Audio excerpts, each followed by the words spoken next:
In early November, we ask, are the Golden Knights for real? Are they a good team? Our answers next on this edition of Locked On Golden Knights.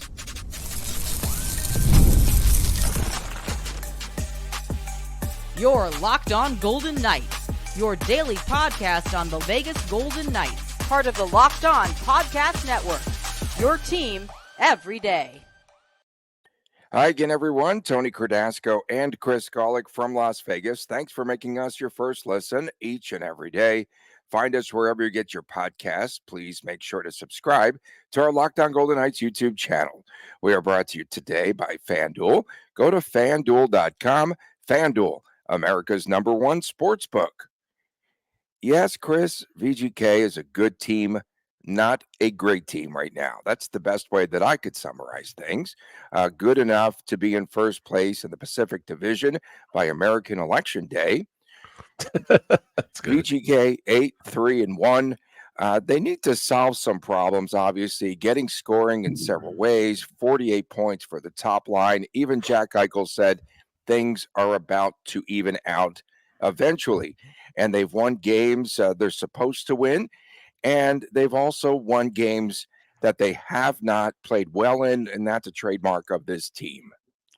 Yeah, I mean, listen, if the only decisions, and we're not going to get too deep into this, which I'm sure we'll get a little deeper as we go, are the VGK a good team? The answer is yes. Coming into the season, I think more people were concerned than they were positive. Now that's shifted to cautious optimism. Say cautious optimism because, well, there's a long way to go. Only 12 or 13 games down, still 70-ish games left. A lot can happen. And as we normally see in this town, a lot will happen as far as injuries and goalie drama and anything else that might happen. But right now, are the Golden Knights a good team? Yeah. Are they for real? Okay, fine.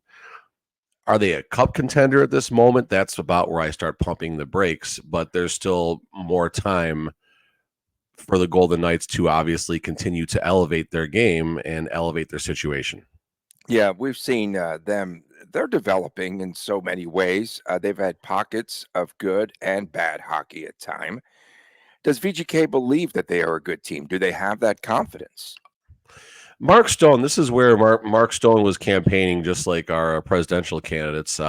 Mark Stone was campaigning about 2 weeks before the season, I think, and anytime a media member was around, he wanted to make sure to remind everyone that the media is writing this team off and everything. And you know what? I think he had the team believing that was the case. And Mark Stone, I said this a number of times leading up to the season, Mark Stone came in pissed off. Mark Stone came to the 24-25 season pissed off. He wanted to prove that, yes, there were some major losses, starting with Jonathan Marchessault, and obviously the complimentary players after Marchessault, and Stevenson even a little better than a complimentary player. But now Hertl is finally starting to find his 5-on-5 game. His power play game has been okay. Hertl's finding his 5-on-5 game right now. William Karlsson comes back from injury. He's starting to play better. Noah Hannafin breaks out with a 3-point game. So you're seeing some of these players with slow starts, whether it was injuries or whether it was just, not necessarily having chemistry. There you go, Tony. And things certainly are getting better. Goaltending, I think that's where a concern starts, though. Yeah, no, it's just been average goaltending at best, and they need to really play better between the pipes, better control. Defensively, like I've said before, at times they play very well. They are the best in the Pacific. I know Spit and Chicklets said that they were the best defensive unit the other day overall in the NHL. They have their own liquor company. Yeah, that's right. They do. And that's good. But average goaltending right now, that's not going to get it done. Again, good team, not great team. They are handling business. That's the best way to put it overall for VGK. So the good thing when it comes to Vegas Golden Knights goaltending, yes, it's nice if Aiden or Samsonoff can steal a game, and they're going to be asked to do so at some point. There's been a couple of games where it would have been nice if they could have had that one extra save or stolen a game. Aiden Hill, 7 games. If memory serves me correct, there's one game where the Golden Knights just needed 1 goal to win. That was the game, the Calgary game with the shutouts. Then there was the Blues game, and then the Coyotes game recently where the Golden Knights needed Coyotes. 4 spots. You call them the Coyotes. I did. I got yelled at for that too. I got yelled at for that. I like YouTube. that. That's pretty funny. Who cares? The Utah Nobody Hockey cares. Club. You did where call they you called them that before on this show? Really? I don't know what I call them. I call them Go a lot ahead. of things. I call them a lot Okay. of things. So 2 of his starts, the Golden Knights needed to put up a 4 spot to win. In the other 4 games, the Golden Knights needed 5 goals or greater to win. That's your starting goalie, folks. That's a concern. Statistically, we're looking at Aiden Hill an 8.74. That's no good. Samsonoff is a 9.06 save percentage. Both goalies, though, 3.16 and a 2.95 goals against. So spitting chicklets, on paper, the Vegas Golden Knights are probably one of the best defensive cores in the entire National Hockey League. The way this defense is currently playing is nowhere near one of the best defensive cores. Something else to review really fast: special teams, 4th in power play right now. That's pretty good. That's really good. Penalty kills 23 if I'm seeing this correctly. So penalty kill needs to improve, and I think William Karlsson's return will move the needle on the penalty kill in a favorable manner. VGK, okay, the road issue again, still winless. Go back on the road, play at Edmonton. I still don't know if it's a road issue, Tony. I'm going to push back. I still don't know if it's a road issue. Yeah, you're saying they're playing good teams. Small sample size. This is crazy. I would have no excuses for this. It's just, hey, we're not winning on the road. We need to correct this. And I think even if VGK starts off with a 1-point overtime loss, like say at Edmonton or whatever, it just starts to get, I was going to say the ball rolling, the puck rolling, like on its side, like on a 3 points on this trip, Tony. They need 3 points on this trip, some way, somehow. 3 points. 3 points. But yeah, they need to start scoring a point first before they start to go, okay, we're great and what have you. I think that goes back to confidence for this team and just kind of building from there, because after a while, you start to get a little gun shy, right? And you start to feel like you're jinxed and hexed on the road and what have you. And then you start pressing after that. You start pressing over time, like Hanahan was, or I think for a minute. For sure. I mean, when you're not getting the results that you're used to, you start maybe thinking about it. And this isn't just sports, this is life. I mean, if you're in some type of professional field where your results dictate your pay or, dictate certain aspects of your job, if it's not, sales, great example. When things are going well in sales, it's amazing. But when things aren't going well, I go back to when I used to be selling cars. We're going way, way back. There's times when if anyone walks in the door, I can close them before we even sit down. And then there's times I couldn't get them up $20 a month on the payment to close the deal. It's you're pressing, you're pushing, Back to the premise of the conversation here. Are the Vegas Golden Knights for real? The reason I think me and Tony both aren't, jumping up and down for joy about this segment is because I'm negative. I'm negative. No, it's because we acknowledge reality. I said they're good. And they're good. They are good. They are good. But everyone thinks they're a cup contender. That's, I think, the argument right now. And I think where me and Tony are coming from is history dictates things will flatten out and even out a little bit. The middle third for the Vegas Golden Knights has been a struggle in both of Bruce Cassidy's years and even before that. But definitely in both of Bruce Cassidy's years with the Golden Knights, the middle third of the season has been bad. It's been really bad. Now we're looking at a Golden Knights team who, heading into November the 6th, because that'll be their next game, has 1 road point in 4 tries. A lot of road games in November, 9 road games, 4 home games. So is this where the fallout happens, or is this where this team rises to the occasion? I certainly hope they rise to the occasion. I think there's a lot of reasons they can rise to the occasion. I'm buffering right now. I got the blue circle spinning over my head. There's a lot of things that could help the Golden Knights as they have all these road games coming up, or in the next 2.5, 3 weeks or so, we could be talking about a 5th place team in the Pacific because they can't do a darn thing on the road.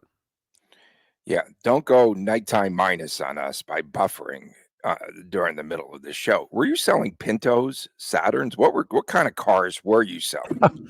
I started with Hyundai and Dodge, and eventually migrated to Mercedes and Volkswagen. Hey, you know what? We were talking about, I mentioned earlier, Noah Hanahan. I think if this guy gets started, I think that it will get this team, it would put him in a better place, right? And that might be the goal that he needed. We talked about confidence earlier. Yeah, no, I mean, listen, you look at Hanahan and, outside Norris candidate, according to other local media members, not this show necessarily. A lot of people thought a 60 to 70 point season was, coming, and maybe it still is coming. You never know. I mean, a couple of 2-3 point games, all of a sudden you are on that type of pace. It's early enough in the season where a slow start can be erased a lot quicker. If Noah Hanfin has, 18 points in 46 games, obviously a 70-point season is not going to be happening at that point. So Hannafin does a lot. Obviously, the score sheet is nice when it's there, but it's not just the score sheet, just his skating and everything. And listen, when Hannafin joined Pietrangelo started going bonkers on the score sheet right now. So, that can't be overlooked as well. Hannafin has to get a lot of credit for that happening too. So, again, more good than bad right now, definitely with the Vegas Golden Knights. Cautious optimism. I think if we're going to use some type of accountability ladder for the Vegas Golden Knights, we're on the cautious optimism side. We're maybe still on the bottom half of the ladder, but we're on the top of the bottom half of the elevator for the Golden Knights right now. And November is really going to tell us, I think, if we're talking about a team that's built for a Stanley Cup run, or if we're talking about a middling team that can't win on the road. Coming up next, VGK has 10 expiring contracts. Does Kelly McCrimmon start negotiating on any of these contracts? We'll get to that. We return on Locked On Golden Knights. Get ready to tackle the NFL action all season long with FanDuel, America's #1 sportsbook, because right now, new customers can bet $5 and get $150 in bonus bets if you win. The FanDuel Sportsbook app, it gives you everything that you need to place live bets on the NFL all in one place. So when you get a hunch in the middle of the game, you can check out the latest stats and you can view live play-by-play and so much more on the same page where you place your bets. Go to FanDuel.com and join today. You can get started again with $150 in bonus bets, and that is guaranteed if you win your first $5 bet. FanDuel.com. Never waste a hunch, and every moment make it more with FanDuel, an official sportsbook partner of the National Football League. We are also brought to you today by Indeed. We are driven for the search of better, but when it comes to hiring, the best way to search for a candidate isn't to search at all. Don't search, match with Indeed. If you need to hire, you need Indeed. Indeed is your matching and hiring platform. Over 350 million global monthly visitors, according to Indeed data, and a matching engine that helps you find quality candidates fast. Ditch the busy work. Use Indeed for scheduling, screening, and messaging so you can connect with candidates faster. And Indeed doesn't just help you hire faster. 93% of employers agree Indeed delivers the highest quality matches compared to other job sites, according to recent Indeed surveys. Leveraging over 140 million qualifications and preferences each and every day, Indeed's matching engine is constantly learning from your preferences. So the more that you use Indeed, the better it gets. And listeners of Locked On Golden Knights will get a $75 sponsored job credit to get your jobs more visibility at Indeed.com/lockedon. Just go to Indeed.com/lockedon right now.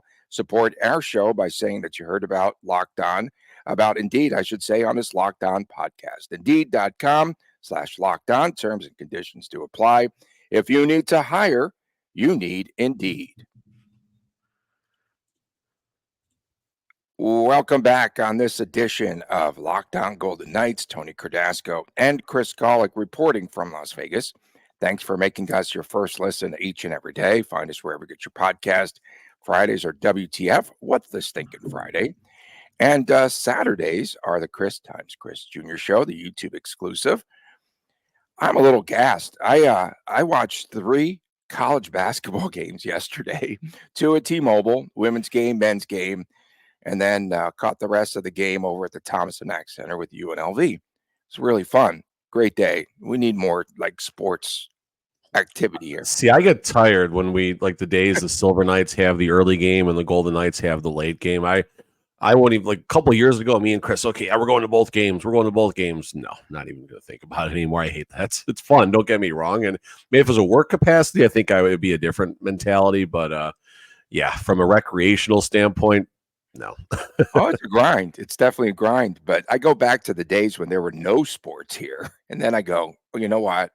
Just be thankful that Are we there too have. many sports in Vegas? Is that a something to talk Is about at that a some show point? topic? I Are don't we getting know. oversaturated? Well, it just depends Like, on are the the state. Athletics the tipping point when that happens? Yeah, it could be. Could very well be. But Probably another they built. AHL team here too. The way things are going after that. Yeah, I talked to some baseball fans the other day, and I was on Locked On A's, Locked On Athletics, or however we're gonna. And like they build that, people will come. They build that stadium, and they're gonna pack it. It's just 33,000 fans per game. Vegas I wish Golden Knights they would. road teams early, and then we'll see what happens in 7 years. Yeah, exactly. So if they don't sign everything though by December, if all the paperwork and the funding is not there, they're not going to have the shovels in the ground there and dig up all the ghost at the Tropicana site. Yeah, they're not going to be able to start, and we're not going to have the stadium in time. So if they start, they need to start construction this spring and then take it from there, because then everything will start to fall into place. Okay, so Chris did send me yesterday the list of UFAs, 7 Golden Knights. Brett, I'm on a heater Howden. Burrito brother Keegan Colasar, Tanner Pearson, who comes off the PTO, Braden McNabb. I'd say McCrimmon he'd be very wise right now to start talking with the Howden camp, off to that career start. And Keegan Colasar, perhaps another staple, and a staple on that identity line on the fourth line. But the bigger question is, will Kelly McCrimmon start negotiations in season and get those extensions for players? I think right now, Brett Howden, if we're going to start just a player by player discussion, I think Brett Howden right now is in an advantageous position. Brett Howden, if he's going to sign a contract between now and let's call it December 31st, it's going to be one that's more advantageous for his side. Brett Howden has certainly moved his floor, if you will, greater than his current cap hit of 1.9. On the open market, he might have become a $3 to $3.5 million player now, given this fact that he can play on all 4 lines, and he can play center, he can play left wing, he can play right wing if he had to, but he can certainly play left wing really, really well. So it'll be interesting to see how that works out. I could see Howden waiting and saying, taking a Post-it note and folding it in half. Here's my number, and we'll see if McCrimmon says yes or no. And if McCrimmon counters, I think Howden's camp, Danny DeVito shakes their head no and walks away, honestly. So what's that number right now? Probably 3.5 AAV and maybe, a 3 to 4 year deal, something like that. Do it. That's not bad. It's still not bad. It's crazy that when he signed for 1.9, we were saying that was bad. Now 3.5 is a steal. No, it's a steal. Yeah, no, but Howden does have the leverage. But hey, if he could get that kind of money out of this, 3 times 4 would be better. 3 million 4 years. I think that would be a really nice number for both sides. He deserves it, though. I mean, he's been a guy that's just been consistent. A lot of players are not consistent. I mean, he's around 8-9 goals in a season. Yes, this year the uptick. It's and more maybe to it than the stats too. Is he playing? Is he padding his stats because it's a contract year? Just kidding. No, he's done a great job. Listen, Kelly McCrimmon's finding ways to get these, $2 and $3 million players and they're having career seasons. They've been doing that since McCrimmon started with the Golden Knights as an assistant GM in 2016 sometime, or whenever he got hired in 2017. So it's definitely good to see. And yeah, it's pretty interesting though. And if you are Howden, obviously again, the leverage has really gone up for him. And I think if they want to continue there to keep some consistency with this team, I think they're going to have to sign him. There's money, real quick, Tony, before you jump to the next player. There's money available right now. I mean, the Golden Knights have $42 million allocated to the forwards, $28 million allocated to the defense. So we're talking, call it $70 million. Nice, easy number right there. $70 million, which leaves about 15. Well, I forgot what the next salary cap is going to be. Call it $15 to $16 million to work with for next season. So there's money out there. Well, but they gave a lot of the money there to Theodore too. So that's going to change. Where are they at cap wise right now? Is that cap rise right now with Brisson going down? They're at about 1.2 to 1.4 million dollars in available cap space right now. Could get a decent complimentary player there. You wouldn't have to play with No just rush. 11 No forwards. Colasar. What about Colasar? Yeah, Colasar, I think it would be a good morale move to sign him today or tomorrow. Like to get that out there right now. Hey, listen, he's has so much respect in the locker room. That's a word you hear from everybody right now. Respect, respect, respect. And the fact that his personal game, as far as putting up points, is certainly getting a little bit better. I mean, he's 7 points this season, something like that. 7 points, 7, 6, 8. 8 points for Colasar in 12 games. Right? I mean, yeah. Geez, what is he going to be worth right now? And he's a player that I think, like Brett Howden, I think has proved the ability that he'll attract interest from a lot of teams. Colasar, I think, would attract interest. There's a lot of teams who would like to have him. But I think the best situation for Colasar is Vegas. He knows Cassidy. He knows the system. The players know him. He has the support of the city now and everyone that walks into the arena. As far as a contract, that's a weird one. He's at 1.4 right now. Maybe if they can keep him under 2 million, keep him under 2 million. Under 2? For your deal. Don't be cheap, bro. Double it, man. He's been around for a minute. He needs to go to fight camp. That's for sure. We saw that video the other night of Victor Olofsson. He's still limping at the VGK. Left leg, right? Left leg a little bit he was favoring. What's that? Looked like the left leg he was favoring going up the stairs. Absolutely. Yeah, absolutely. He needed in the right hand to even things out. Maybe he needed another margarita, I think. Limping around. So week to week, which, I said, oh, he's out for a while. How much longer will he be out? Again, how much longer till he starts to skate? And here's a guy that still needs to prove himself when we're talking about contracts. Pearson has to prove himself, and he has to prove that Carlson will give him the puck eventually so he can score some goals so his worth goes up. Who else? I think that's it on the UFA side, but those two are McNabb and the goalies. I mean, McNabb UFA and both the goalies UFA. And just quick commentary. Olofsson, this is a bridge season for Olofsson. If he spends most of the season injured like this, then the Golden Knights can consider bringing him back for the same number. If Olofsson, remember Olofsson had a hot start too, and then he got hurt right away. Yeah. So if Olofsson, picks up where he left off, there's not a path to extending Olofsson. I don't think he's going to want to try to get, get paid, if you will, from a team and go somewhere else to a better financial opportunity. Pearson, I could see the Golden Knights just finding a way to keep him around. His next contract won't be over $1 million, I don't think. McNabb, as long as McNabb wants to stay in Vegas, they're going to find a way, I think. Even if they gave him the same amount of money, you think he'll stay? $3 million or less. He's at 2.8 right now. Yeah, and I think that's fair for a 34-year-old defenseman. Oh yeah, that's definitely fair. That's fair. Samsonoff. Again, we're just hamming it up right now. Samsonoff, I think the Golden Knights, as long as his soreness goes away. Samsonoff, I think the Golden Knights find a way to keep him around for a minute, and then Akira Schmid, I think, is he going to play? I texted you sorry to cut you off. I shot this one down. You shot my theory down. I think he needs some reps, man. I think if they put if VGK goes on to win the cup, the guy's got to get one start to have his name on the cup again. Okay, fair enough. From that perspective, yes, get him on the ice.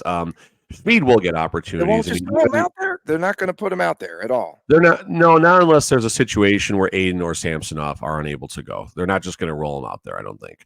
If it's going to happen, now's the time because he's up and, now is but he's got a two-way deal and waivers, he has got to deal with the waivers so they can up and down as they please for a long time to come. So they're not going to force Akira Schmid, but I did predict once Schmid was signed and Samsonoff and everything that your starting goaltenders for the Golden Knights next season, 25-26, is the duo of Schmid and Samsonoff, and it's cheap. That's the money balling for the goaltender spot, I think, is the way to go. All these people, give Shesterkin $12 million a year, whatever the heck he wants, and this Jeremy Swayman deal is proving not to be very, worth what it needs to be. Not yet, a long way to go. Olmark signs a big deal, and he's not doing very well. So find a way to money ball that position. Keep, spend $5 million or less on your 2 or 3 goaltenders. And allocate that money to the best defensive core in hockey. There you go, Tony. Yeah, and you haven't talked about Aiden Hill, who we believe is not going to get re-signed here, of course. So that's what you were alluding to. Hill has a bad year and they lowball him and he leaves. Hill has a good year and wants to become a $6.5 million goalie and he leaves. Like there's not a path. I would say Logan Thompson gets a contract to come back in Vegas before Aiden Hill signs another contract. Whoa. The RFAs, Holtz, Swint, and Haig. Is Haig the odd man out here? Holtz a question mark, and Bruce likes Schwint. He does like him. Yeah, no, Schwint is fun and he's young. He's RFA, so the Golden Knights certainly hold all the cards there. He'll be arbitration eligible, but I don't think that's going to be an issue there. Holtz, same thing. I think Holtz is looked at as a long-term player for the Golden Knights, so they'll find a way to get that deal done. Haig is going to be challenging. I mean, he's at 2.2 right now. Zach Whitecloud makes 2.7. When we were first talking about this 2 seasons ago, I thought Haig getting anywhere near Zach Whitecloud money would have been a joke at the time, and that he wanted to max out, and get as much as he could. Now I think Haig is substantially worth more than Zach Whitecloud at 2.7. So is this where Haig, looks for that bag? You're right. Haig is going to be 25, 26 years old. That's when that big contract comes. Is this where, is Haig a $4 million defenseman? I think he's maybe even a little bit more than that, honestly. Interesting. Coming up next, fingers crossed, will VGK catch a break this season on the injury front? We'll talk about that when we return right here. Strange things happen when you fire your equipment manager. Coming up next right here on Locked On Golden Knights. PrizePicks puts their members first, so all withdrawals are fast, safe, and secure.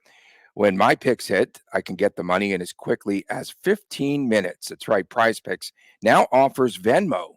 So you get quick and easy deposits and withdrawals right into your Venmo account. That is fabulous, folks. Sign up today. You'll get $50 instantly when you play just $5. You don't even need to win to receive that $50 bonus. It is guaranteed. PrizePicks also offers weekly promotions that can lead to big payouts. Like, guess what? Taco Tuesday, each and every Tuesday. That's right. They need a burrito promotion for Colasar and the Burrito Brothers. With PrizePicks, you can win money as your favorite players, collect a lot of points.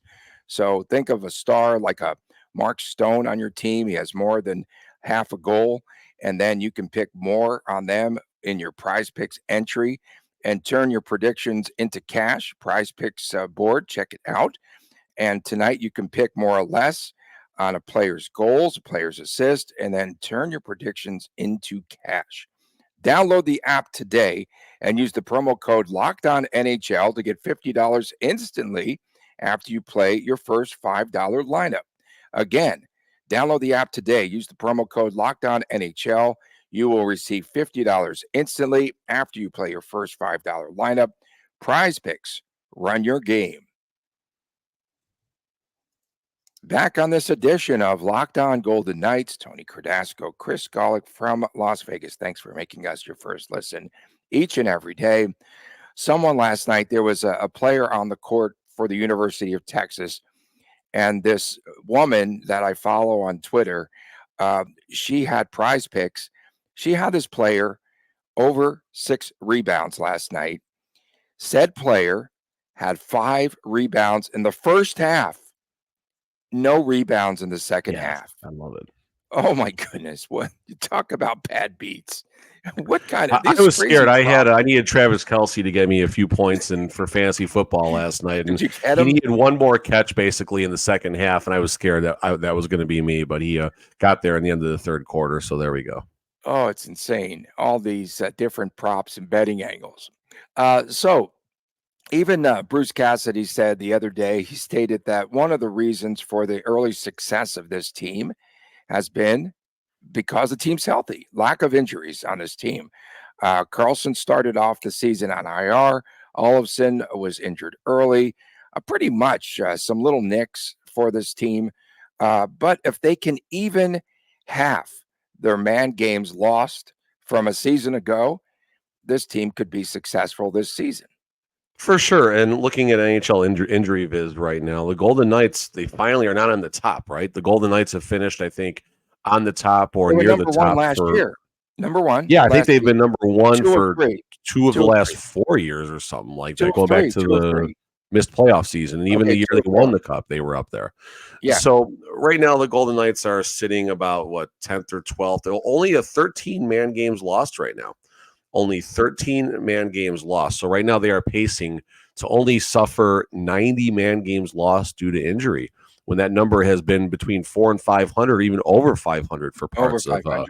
the last 3 or 4 seasons. 525, I think, was the last one. Yeah. Yeah, and listen, Robin Leonard skews that a little bit, but even if you take off 82 games, they're still in the 400 range. They're still in the 400 range. So that is absolutely, it's something that very few teams can overcome. And credit to the Golden Knights for winning a Stanley Cup with a bunch of man games lost and being, competitive last year with a bunch of man games lost, even almost qualifying for the playoffs. The one year they had all sorts of injury trouble as well. So Golden Knights have certainly built some depth, and this is where another concern: do the Golden Knights have the depth once the injury bug does come? Like I said, Golden Knights are pacing for just 90-man games lost. It's early in the season, and obviously, again, Mark Stone's name does need to be brought up in this segment because of what's happened for the last 2 or 3 seasons now. So hopefully that doesn't happen. Mark Stone obviously is a huge part of this team's success, and so, yeah, it's a lot of good things happening as far as the injury bug, and hopefully an injury bug doesn't come out, because if the injury bug doesn't come out, this middle third of the season that we're concerned about and these road losses, I think takes care of itself right away. And if Kelly McCrimmon has his way, if there are injuries, what will he do? It's not like we're going to cook the books or anything. Sure, Kelly. Sure. Listen, they cook the books, and it's fine. That's books. what they all do. They're not going to come out and say it, but it's about using the media to get messages out there and everything, and then letting people react to it. So we're pawns in the media game, and that's okay, and that's fine. There's nothing wrong with that. But again, I think the next question now is, if the injury bug does come, is enough depth there? It's not going to come from Henderson. I mean, Brendan Brisson, who's down in Henderson right now. He's playing in Henderson. The farm is so disappointing. The AHL level is just Ryan Craig. Is he going to be on the hot seat pretty soon? Ryan Craig took this opportunity to go down to the American League so he can groom himself to become an NHL coach. And I think everyone thinks at some point he's going to be the coach of the Vegas Golden Knights. No. To groom himself. I don't think so now. An ECHL coach? Is that what you just said? I think his ceiling right now, at some point, if he wants to get to an NHL bench, is going to have to reset and get back on an NHL bench as an assistant coach and kind of start over again somewhere. Whether that happens in Vegas, where he comes back and joins Cassidy's staff again, I don't know. Joel Ward has kind of taken that role. So, I mean, maybe Joel Ward becomes the coach of Henderson and Craig comes back up. But this does not bode well for Craig, and he's starting to show it in his post-game interviews now. You're starting to see that emotion. And you go back to Manny Viveros. There was a few games where Viveros was just out there, he's got his heart on his sleeve and the way he's talking and stuff. And that's okay. They should be emotional. But Craig needs this. And it's not all about wins and losses at the American League level, but what are the Silver Knights doing for the Golden Knights? Pavel Dorofeev, Keaton Korczak. You look at it like that, it's not that bad. Yeah, and any player that they bring up has got to just automatically, since Craig is a part of the system, automatically needs to fit in. That's his goal too. And has not fit in, partner. I know, and you need to win, and you need to get fans to show up to get those gravy boats in the form of the Zamboni. It's pretty cool. That's my favorite giveaway, by the way. They're doing the gravy boat can you get me one of those? VGK and HSK are both giving those away. I mean, they must have had, if you buy the volume, you can, get between that and emo night, they really got their theme nights going this year. We appreciate everyone tuning in. Thank you so much. Of course, Silver Knights can do leave me emo night. Leave me emo night because no one's going to the games. Leave me alone night. Wow. If they win, that's just reality, folks. No, people aren't going to go if they win. People are not going to go if they win. It's not a winning or losing thing. It's not winning or losing. It moves in the American League level. It moves the needle this much, Tony. In a market where there's no other minor league sport, I mean, as far as hockey goes and no competition, all they need to do is have a great on-ice presentation and an enjoyable experience for the kids. So Christopher is tugging at my sleeve. I want to go to a Silver Knights game. No, he asked me to go to Golden Knight games. Silver Knight games, if we're not doing anything, we'll go. We appreciate everyone tuning in, especially our everydayers, especially after our comments today. We thank you so much on Fridays. Today, weren't we? We were good. Are we gonna get flack for this one? Even when I'm positive, I'm Lake Mead Tony. It makes people uncomfortable when you're positive. On Fridays, WTF, Saturdays, the Chris Times Chris Jr. Show. For my man, Chris Golick, we appreciate you all tuning in. We'll see you tomorrow right here on Locked On Golden Knights. Please vote today, and please take care. And don't blow any friendships over your vote. Okay, now I'm done.